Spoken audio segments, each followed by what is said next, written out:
Good morning, dear students. Today we are going to read the sixth chapter of My Childhood by APJ Abdul Kalam. आज हम लोग pros का जो sixth chapter है उसका अध्ययन करने जा रहे हैं, जिसको स्वयं APJ अब्दुल कलाम ने लिखा है। यह चैप्टर जो उनकी जो सबसे फेमस बुक है विंग्स ऑफ द फायर, जो उनका ऑटोबायोग्राफी है, वहाँ से लिया गया है, जिसमें the wings of the fire उसमें से थोड़ा सा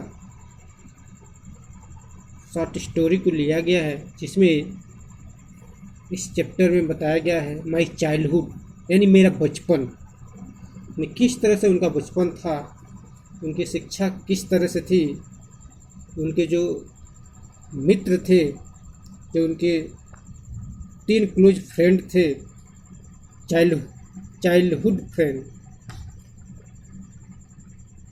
कौन कौन थे और उनके साथ कौन सी ऐसी घटना घटी थी, उन सब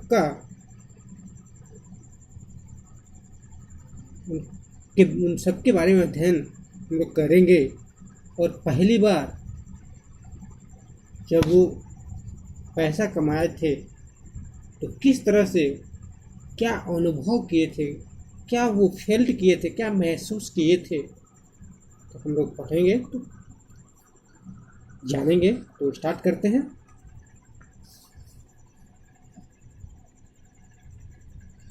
माई चाइल्डहुड मतलब मेरा बचपन।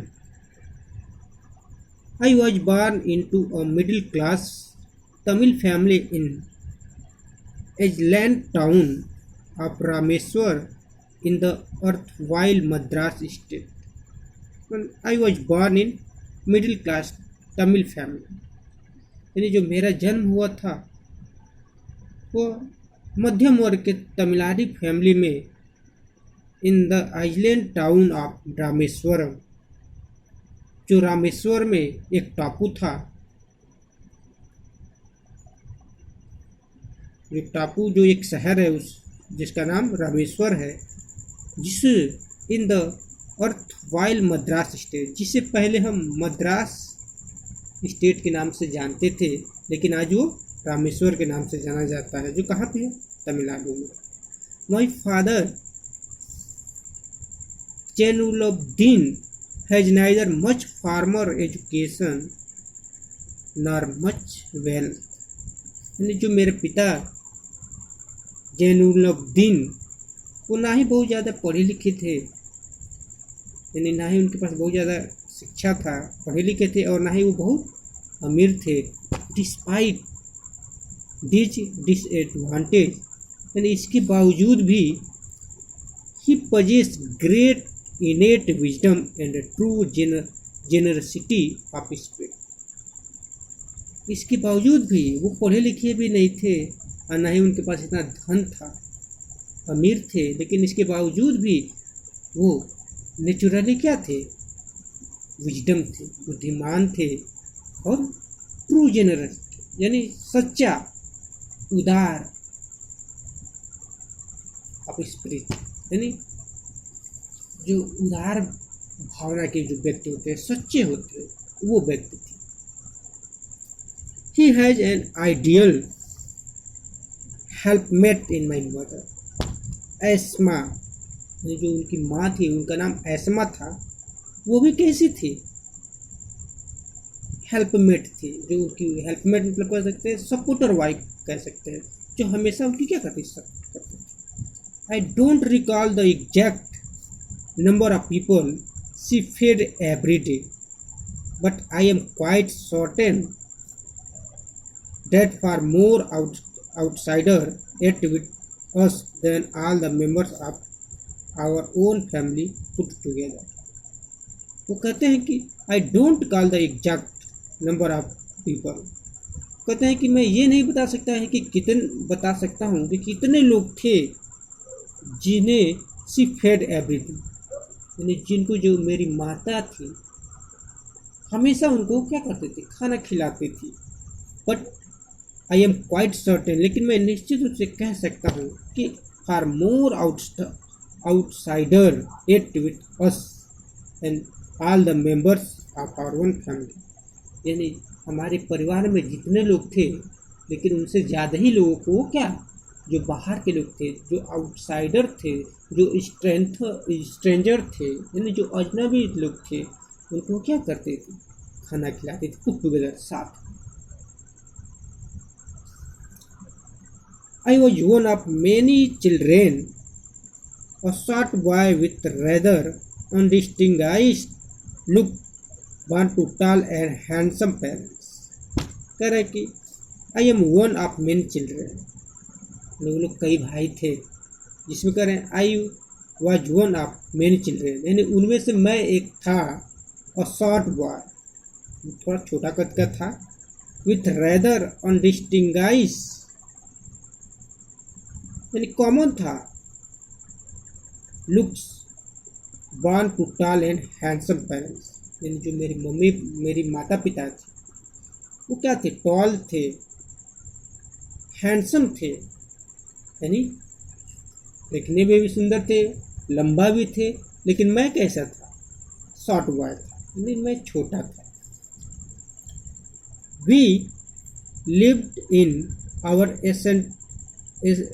ancestral house which was built in the middle of 19th century, और हम लोग एसेंट्रल हाउस मतलब जो हमारी पुरानी घर थी, हमारे पूर्वजों के द्वारा जो बनाया हुआ था पुराने घर, उसी में हम लोग क्या करते थे, रहते थे। Which was built in middle of 19th century, जो 19वीं शताब्दी में क्या हुआ था, बना हुआ था। इट वॉज फेयरली लार्ज पक्का हाउस, जो क्या था, पक्का हाउस था। तो पक्का हाउस किसे कहते हैं, made of limestone and brick, limestone मतलब चूना पत्थर से जो बना होता है, यानी जो ईंट और चूना पत्थर से बना होता है। On the Moscow street in Rameshwar, जो कहाँ पे था, मॉस्को स्ट्रीट, जो रामेश्वर में जो मॉस्को स्ट्रीट था वहाँ पे था। My austere father used to avoid all inessential comforts and luxuries, जो मेरे माई एस्ट्रल फादर, जो मेरे पिताजी थे वो क्या थे, सिंपल भी थे लेकिन स्ट्रिक्ट थे। क्या, use to avoid all inessential, जो अनावश्यक जो चीज़ें थी, जो बहुत ज़्यादा आराम देने वाली लग्जरियस चीज़ें थी, उनको वो क्या कर देते, अवॉइड कर देते थे, इग्नोर कर देते थे। हाउ बच्चों कुछ भी हो, all necessities were provided for in the terms of food, medicine or clothing, लेकिन जो कुछ भी हो, यानी जो अनावश्यक चीज़ें हैं, जो फालतू चीज़ें थी, उसको वो क्या कर देते, अवॉइड कर देते थे। लेकिन जो ज़रूरत की जो चीज़ें थी, जैसे हम कह सकते हैं कि खाना, दवा, मेडिसिन एंड क्लॉथिंग, वो हम लोग क्या सब कुछ मिलता था। In fact I would say mind was very secure child, both material and emotionally, और इस तरह से मैं कह सकता हूँ कि जो मेरा बचपन था वो बहुत अच्छा था। किस तरह से, मटेरियली और इमोशनली, मतलब हर तरह से। हम ये नहीं कह सकते कि हमें किसी भी चीज़ की कमी नहीं होती थी, हर चीज़ की पूर्ति होती थी, लेकिन वो जो अनावश्यक जो चीज़ें थी, जो लग्जरियस थी, जो हमको आराम देने वाली चीज़ें थी, वो उसको क्या कर देते, अवॉइड कर देते थे, और जो ज़रूरत की चीज़ें थी वो हमें हमेशा मिलती थी। वही कह रहे हैं कि both materially and emotionally. The second world war broke out in 1939। जो सेकेंड वर्ल्ड वार था वो 1939 में क्या हो गया, स्टार्ट हो गया। When I was 8 years old, लेकिन मैं उस समय कितने वर्ष का था, मात्र 8 वर्ष का। For reasons I have never been able to understand, a sudden demand for tamarind seeds erupt in the market, यानी for reason, I have never been able to understand, मैं कुछ नहीं समझ पाया कि अचानक जो इमली का जो बीज था, seeds erupted in the market, अचानक मार्केट में क्या हुआ, हाहाकार मच गया, यानी वो समाप्त हो गया। I used to collect the seeds and sell them to the provisional shop on Mosque Street. और इस तरह से मैं क्या किया करता था, मैं उसको कलेक्ट किया करता था और जो राशन की दुकान थी मैं उस पर वहाँ पे उसको मॉस्को स्ट्रीट में जो राशन की दुकान थी मैं वहाँ पे क्या कर देता था, बेचा करता था। A day collected would fetched me princely sum of 1 anna, और उसके बदले में मुझे कितना मिलता था, 1 आना मिलता था, यानी 6 पैसे, 6 पैसे को मिलाकर 1 आना कहा जाता है। वही कह रहा है कि 1 आना मिलता था। My brother in law Jallaluddin would tell me story about the world war which I would later attempt to trace in the headlines in Dinamani। और इस तरह से जो मेरे माई ब्रदर इन लॉ, जो मेरे जीजा थे, वुड टेल मी, मुझे बताते थे क्या, स्टोरी अबाउट वार, यानी वो वार के बारे में मुझे बताते थे, जिसे आई वुड लेटर, जिसे मैं बाद में attempt to trace the headline in Dinamani, यानी जो हमारे जीजा थे जलालुद्दीन, जो मुझे वार के बारे में बताते हैं, जिसे मैं बाद में जो दिनामणि जो एक न्यूज़पेपर होता है उसमें मैं क्या किया, उसके बारे में मैं पढ़ा करता था। Our area being isolated was completely unaffected by the war, यानी our area, यानी जो मेरा एरिया था, जो मेरा टाउन था, आइसोलेटेड था, आइसोलेटेड मतलब एलोन में था, अकेले था, was completely unaffected by the war, यानी जो वार उस समय चल रहे थे, सेकेंड वर्ल्ड वार, उसका जो प्रभाव था वो हमारे एरिया से क्या था, अनअफेक्टेड था, यानी वहाँ पे उसका प्रभाव नहीं था। But soon India was forced to join the allied forces and something like a state of emergency was declared. और इस तरह से जब सेकेंड वर्ल्ड वार डिक्लेयर्ड हो गया, स्टार्ट हो गया था, तो उस समय बट सुन, लेकिन जल्दी ही India was forced to join the elite forces. जो एलिट फोर्सेज का मतलब होता है यानी the army of UK and USA and Russia, यानी तीनों देश की जो आर्मी थी वो एक साथ मिलकर एंड सम फेस करती थी, and something like a state of emergency was declare. और इसके बाद से पूरे राज्य में, पूरे देश में इमरजेंसी डिक्लेयर कर दिया गया। The first casualty came in the form of the suspension of the train halt at Rameswaram station. और जब क्या हो गया, यानी कैजुअलिटी हो गई, यानी जब इमरजेंसी डिक्लेयर कर दिया गया तो सबसे बड़ा जो समस्या हुआ, तो फर्स्ट कैजुअलिटी कम, जो सबसे बड़ा लॉस आया in form of the suspension of the train halt at Rameshwar station, यानी जो ट्रेन रामेश्वर स्टेशन पे आकर रुकती थी अब वो वहाँ पे रुकना बंद कर दी। क्या हो गया, the newspaper now had to be bundle and thrown out from the moving train on the Rameshwar road between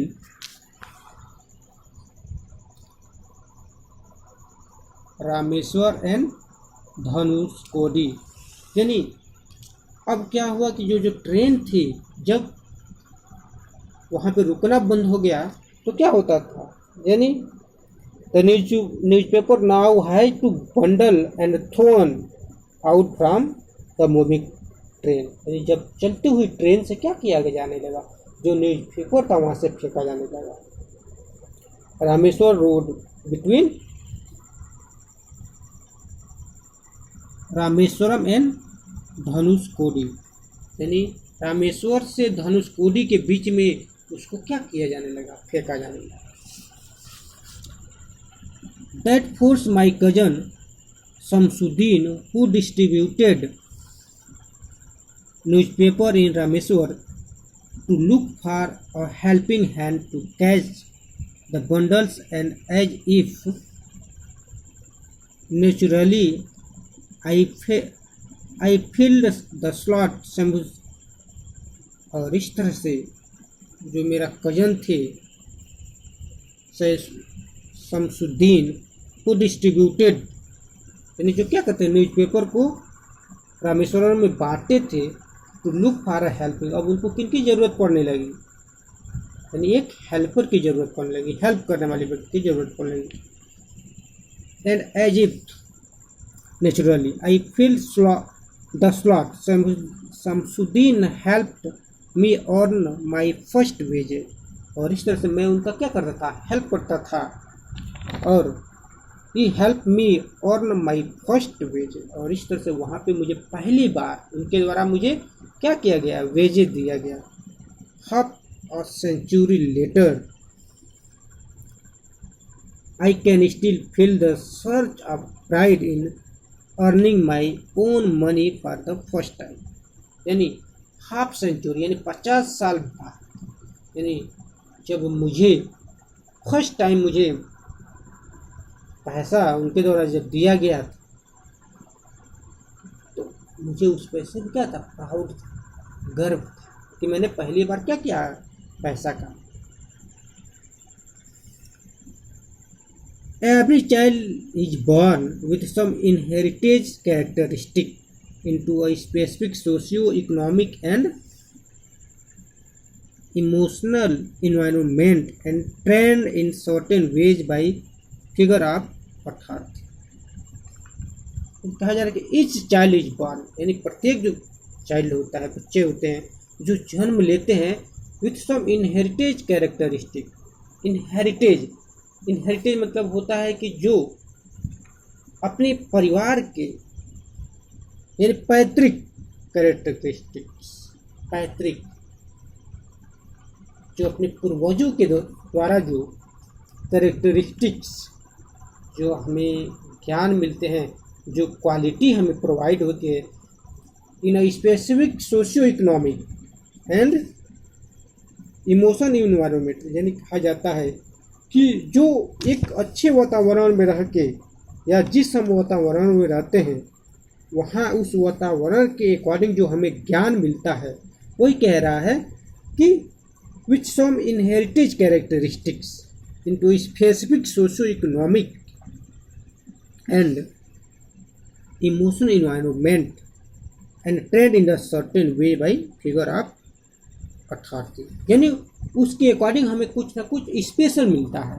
जिससे कहा जाता है कि जहाँ पे अच्छा माहौल मिलता रहता है वहाँ के बच्चे अच्छे होते हैं, जहाँ पे अच्छा माहौल नहीं रहता है वहाँ के बच्चे उतने अच्छे नहीं होते। वही कह रहा है आई inherited honesty and self discipline from my father. और कह रहे हैं कि और वो जो इनहेरिटेज यानी जो अपने पूर्वजों से, अपने पेरेंट्स से जो स्पेशल जो इनहेरिटेज मिलता है, इनहेरिटेज कह रहे हैं ऑनेस्टी एंड सेल्फ डिसिप्लिन, यानी हमें वो जो मिला था वो क्या था, हम ऑनेस्टी थे यानी ईमानदार थे, अनुशासित थे फ्रॉम माई फादर। और वो हमें कहाँ से मिले थे, मेरे पिता से मिले थे। क्या, ऑनेस्टी और self discipline. From my mother I inherited faith in goodness and deep kindness and so did my 3 brother and sister. कह रहे थे कि मेरे पिता से हमें ऑनेस्टी और सेल्फ डिसिप्लिन मिली थी, और जो मेरी माँ थी उनसे हमें क्या मिला था, my mother inherited faith in goodness, और मेरे माता से जो हमें मिला था वो क्या था, गुडनेस था, faith in goodness and kindness and so did my 3 brothers and sister. और ये केवल मेरे में ही नहीं था, जो मेरे 3 ब्रदर थे और जो मेरी बहन थी, उन सब में ये चीज़ें मिली थी। क्या? मेरे पिता से जो चीज़ें मिली थी वो क्या था? ऑनेस्टी और सेल्फ डिसिप्लिन। और जो मुझे मेरी माता से मिला था वो फैट इन गुडनेस एंड क्या था? Deep kindness. वो मेरे माता से। I had 3 close friends in my childhood. और इस तरह से हम लोग के जो 3 मित्र थे, जिसमें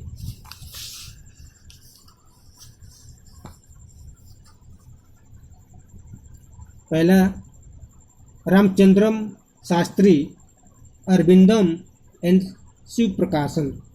all these friend boys were from orthodox Hindu Brahmin family. और ये जो तीनों मित्र थे हमारे, वो एकदम क्या थे? Orthodox Hindu Brahmin family. मतलब कि वो तीनों ऑर्थोडॉक्स मतलब एकदम स्ट्रिक्ट, जो अपने धर्म के प्रति एकदम स्ट्रिक्ट हो, वही उसी को हम क्या कहते हैं? ऑर्थोडॉक्स कहते हैं। As a children one of us ever felt any different among ourselves because of our religious differences and upbringing. In fact, Rameshwar Shastri was the son of Pakshi Lakshmana Shastri।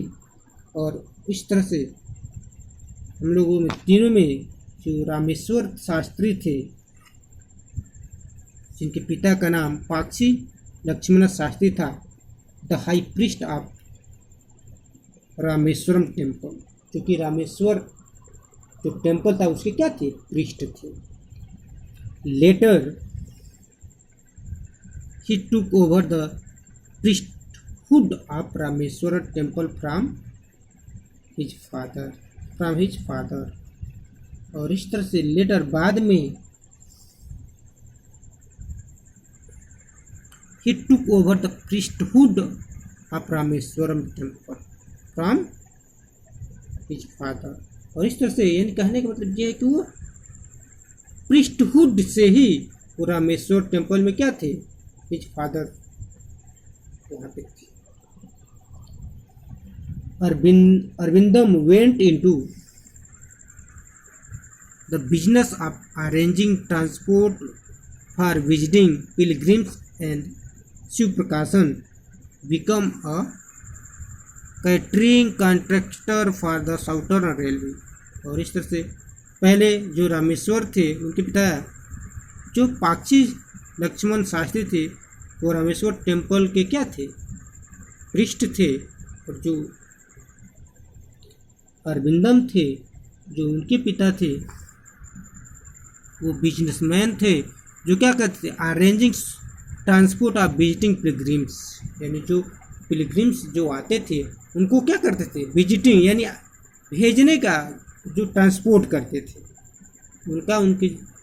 उनके जिम्मे वो ठिक्का था, यानी उसके बारे में वो क्या करते? बिजनेस करते थे। एंड शिव प्रकाशन, जो शिव प्रकाशन थे, विकम में क्या थे? Catering contractor. कैटरिंग मतलब जो खाने का जो व्यवस्था किया जाता है कि इसमें फॉर द साउथर्न रेलवे, यानी जो रेलवे में जो कैटरिंग यानी जो कैटर होते हैं, जो खाना होना, जो कहीं रेलवे में खाना होने की व्यवस्था की जाती है, समोसा वगैरह की जो व्यवस्था की जाती है, उसका जो व्यवस्था करते थे साउथर्न रेलवे में, वो कौन थे? शिव प्रकाशन के जो पिता थे। इस तरह से आज के लिए इतना ही। नेक्स्ट क्लास में हम लोग इसको कंप्लीट करने का प्रयास करेंगे। Okay, thank you.